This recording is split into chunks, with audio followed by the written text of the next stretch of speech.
Good morning students. आज हम pair of words में आगे के वर्ड्स देखेंगे।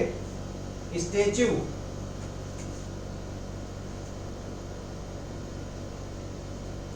स्टैच्यू और स्टैच्यूट।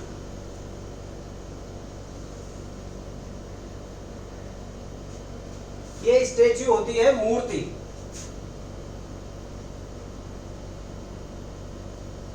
किसी महापुरुष की मूर्ति लगा देना, चौराहे में लगा देते हैं लोग, किसी पार्क में लगा देते हैं, मूर्तियों का अनावरण होता है। कहीं विवेकानंद की स्टैच्यू लग रही है, कहीं शहीद भगत सिंह की लग रही है, कहीं महात्मा गांधी की लग रही है, कहीं डॉक्टर B.R. अम्बेडकर की लग रही है। वो ये स्टैच्यू है। An image of a human being और एनिमल इन मार्बल etc.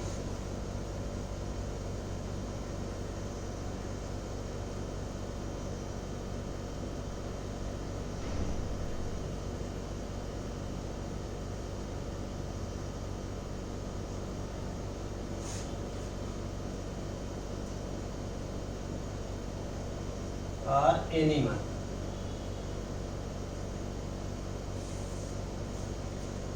आप लोगों ने देखा होगा बहुजन समाज पार्टी की मायावती जी ने लखनऊ में गोमती नदी के किनारे बहुत सारे हाथी खड़े कर दिए। वो सब क्या है? स्टैच्यूज है। स्टैट्यूट होता है संविधि या कानून। संविधि, सॉरी संविधा लिख दिया मैंने, संविधि।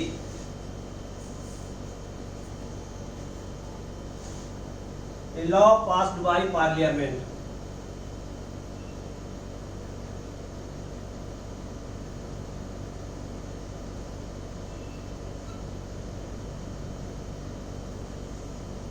पार्लियामेंट के बजाय लेजिस्लेचर ज्यादा ठीक रहेगा। लॉ पास्ड बाय लेजिस्लेचर, क्योंकि राज्य की विधानसभा भी कानून बनाती है, उसको भी स्टैट्यूट कहा जाता है। ऐसा नहीं कि पार्लियामेंट के कानून को ही स्टैट्यूट कहा जाएगा।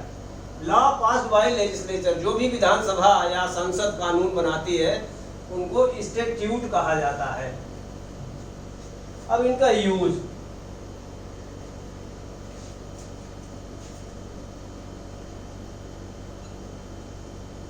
आई शैल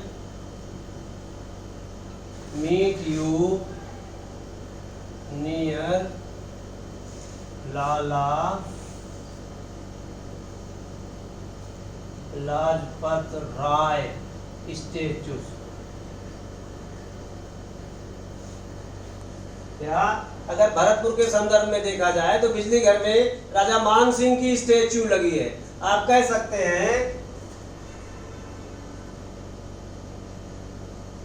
स्टैच्यू ऑफ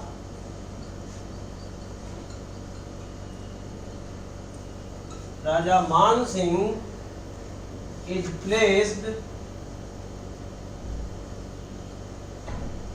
नियर बिजली घर चौराहा। बिजली घर, नियर बिजली घर, बिजली घर के नजदीक राजा मान सिंह की स्टैच्यू स्थित है। स्टैट्यूट का यूज कर सकते हैं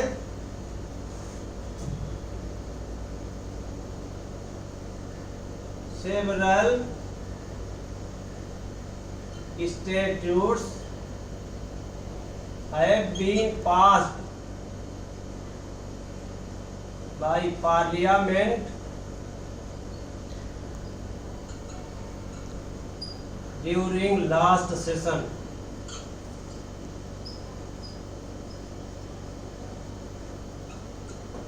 पिछले सत्र में संसद द्वारा बहुत से स्टैट्यूट पास किए गए, बहुत सारी संविधियां पास की गई या बहुत सारे कानून बनाए गए।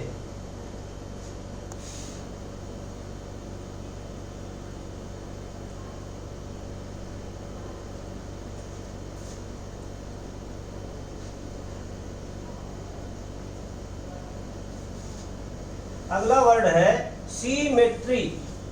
सिमेट्री,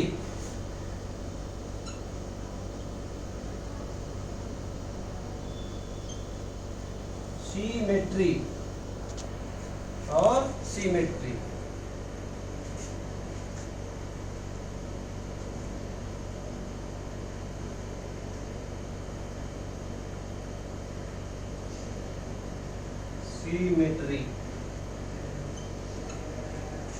ये सिमेट्री इसको कहते हैं एक रूपता। जब बहुत सारी चीजें एक जैसी हो, बिल्डिंग हो, खिड़कियां हो, जब एक जैसी दिखने में हो, एक से दूसरे से मिलती जुलती हो, तो उसको सिमेट्री कहा जाता है। और ये सिमेट्री होता है कब्रिस्तान।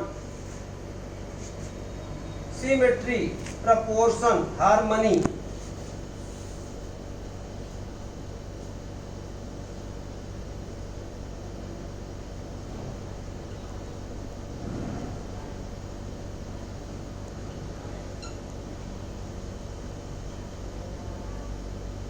सिमिलर, एक जैसा। There is a perfect symmetry in this sketch.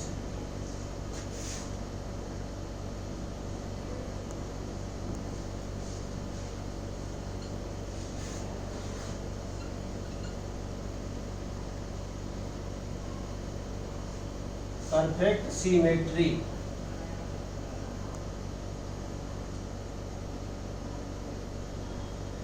Symmetry in this sketch drawn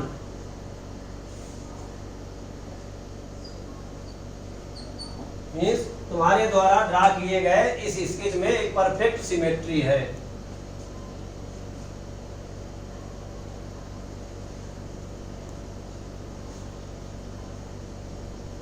आप बिल्डिंग्स को भी कह सकते हैं। There is symmetry of buildings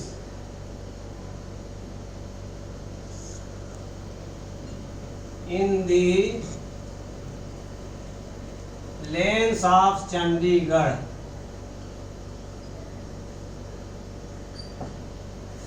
Chandigarh की गलियों में बिल्डिंग्स की सिमेट्री है। मतलब आप किसी सड़क में जाएंगे तो एक जैसी बिल्डिंग बनी हुई दिखेंगी, तो आप कह सकते हैं कि there is a symmetry of buildings in the lanes of Chandigarh.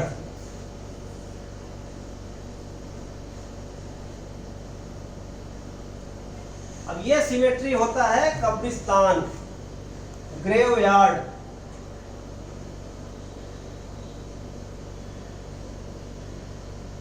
Graveyard या कब्रिस्तान।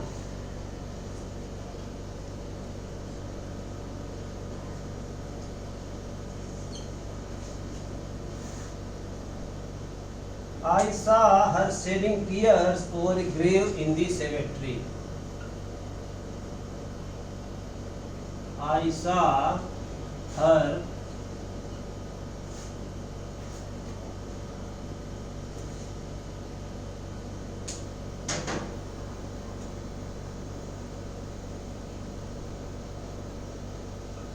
shedding tears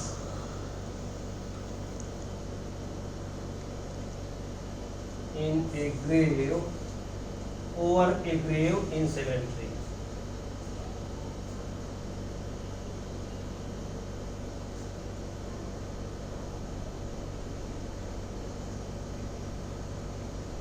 इन सेमेट्री, मैंने उसको कब्रिस्तान में एक कब्र पर आंसू बहाते देखा। Stationery, stationery.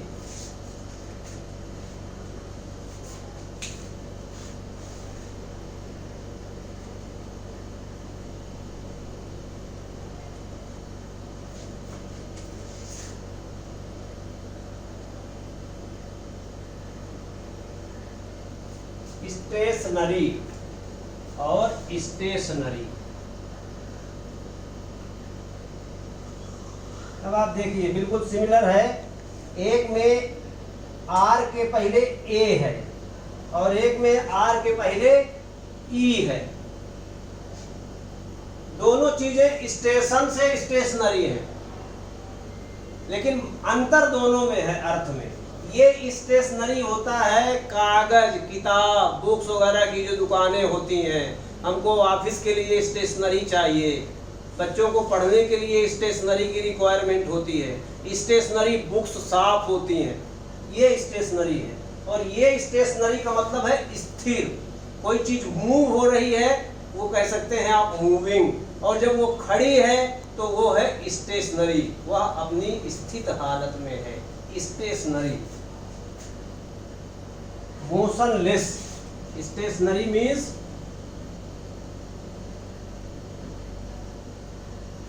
मोशनलेस, स्थिर।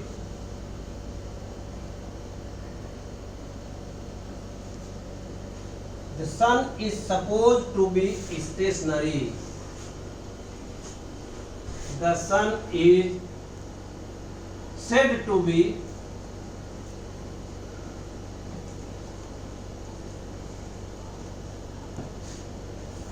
वैसे हम कहते हैं सूर्य उगाया, सूर्य यहाँ आ गया, सूर्य वहां चला गया, सूर्य अस्त हो गया। सूर्य कहीं नहीं जाता, सूर्य अपनी जगह में स्थिर है। अन्य ग्रह धरती या चंद्रमा उसके चक्कर काटते हैं, तो वास्तव में हमको दिखता है धरती स्थिर है, जबकि धरती स्थिर नहीं है। अर्थ इज नॉट स्टेशनरी, आप कह सकते हैं। The moon is not stationary, लेकिन sun is stationary. Sun is said to be stationary. ऐसा माना जाता है कि सूर्य स्थिर है।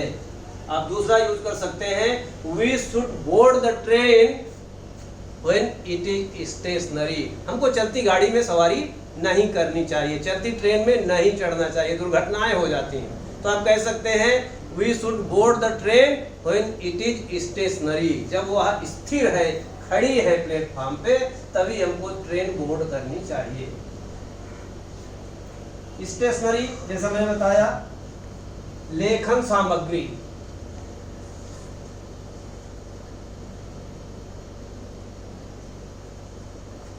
लेखन सामग्री, राइटिंग मटेरियल।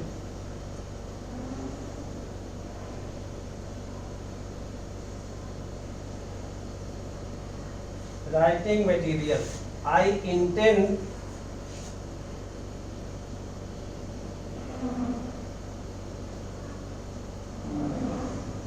टू ओपन ए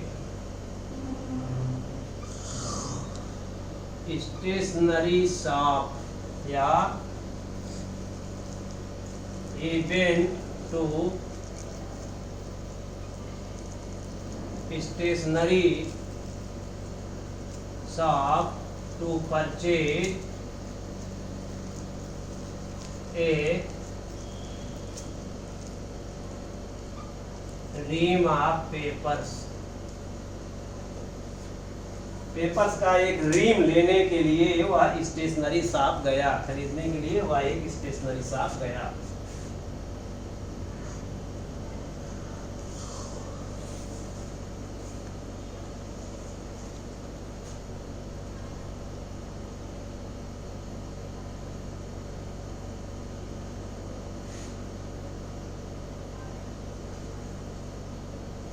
अगला वर्ड है शोल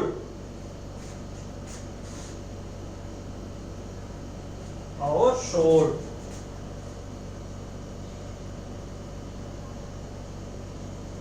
उच्चारण एक ही जैसा है, शोल शोल। शोल मतलब होता है ओनली या एकमात्र।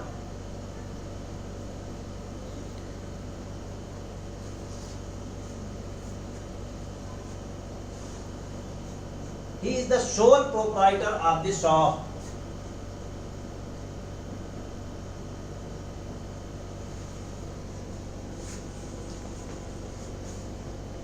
Proprietor of the shop, वह दुकान का एकमात्र मालिक है, या आप कह सकते हैं is the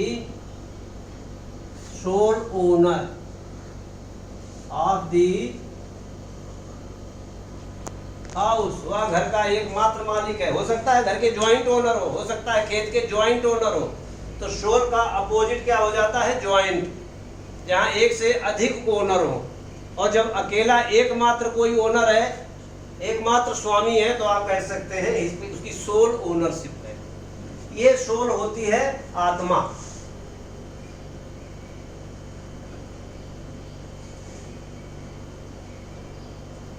स्पिरिट,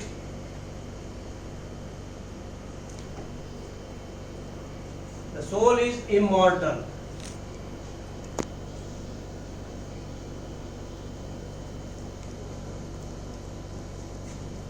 भगवान कृष्ण कहते हैं गीता में, नैनम छिन्दन्ति शस्त्राणि नैनम दहति पावक न चैनम क्लेदयन्त्यापो न शोषयति मारुत वासांसि जीर्णानि यथा विहाय नवानि गहणाति नरोपराणि तथा शरीराणि विहाय जीर्णान्यानि संयाति नवानि देहि।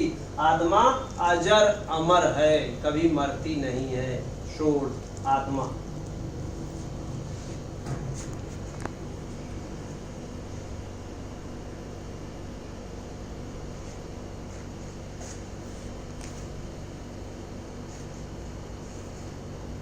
Temper, temper, temper, temper. Temper होता है डिस्पोजिशन ऑफ माइंड, मिजाज।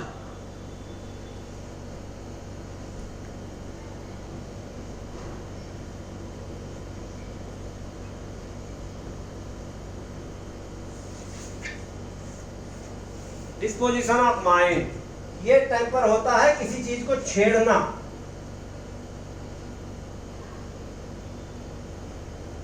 टू मेक अनऑथराइज्ड चेंज,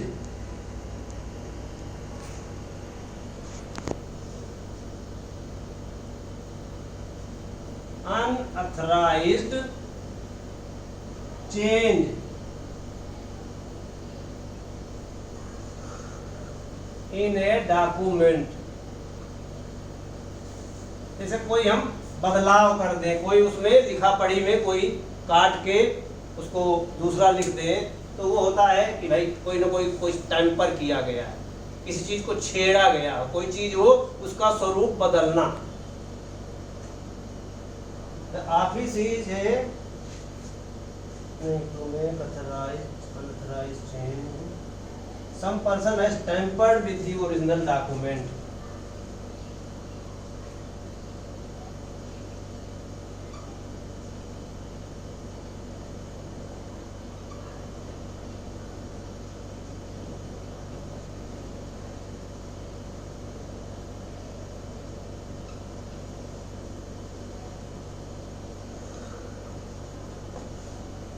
आप इसका यूज करेंगे।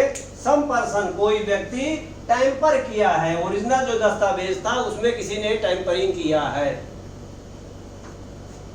टेम्परिंग दस्तावेज का ही नहीं होता। अगर मान लीजिए यहाँ पर कोई आया सील लगा गया और दूसरा आदमी आया उस सील तोड़ गया, तो आप कह सकते हैं someone has tempered the seal, किसी ने इसकी सील को डिस्टर्ब किया है। सील लगाई इसीलिए जाती है कि अगर उसको कोई खोले तो उसका पता चल जाए।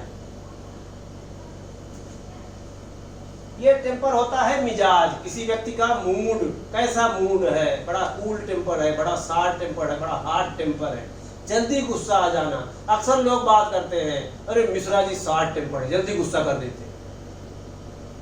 ये टेम्पर है। टेम्पर मतलब दिमाग, किसी व्यक्ति का दिमाग, किसी व्यक्ति का मिजाज कैसा है। कहते हैं बड़ी जल्दी यार टेम्पर क्यों खो रहे हो, आप जल्दी अपना गर्म क्यों हो रहे हो, इतना जल्दी आप गुस्सा क्यों हो जाते हो। ये टेम्पर है। He is a man of hot temper.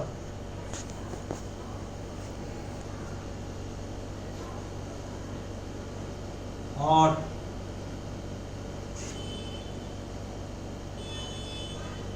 He is a man of hot temper. या दूसरा आप यूज कर सकते हैं, he loses his temper frequently, मतलब वो अक्सर गुस्सा हो जाते हैं, अक्सर गुस्सा आ जाता है, तो आप इसको कहते हैं he loses his temper frequently, अक्सर।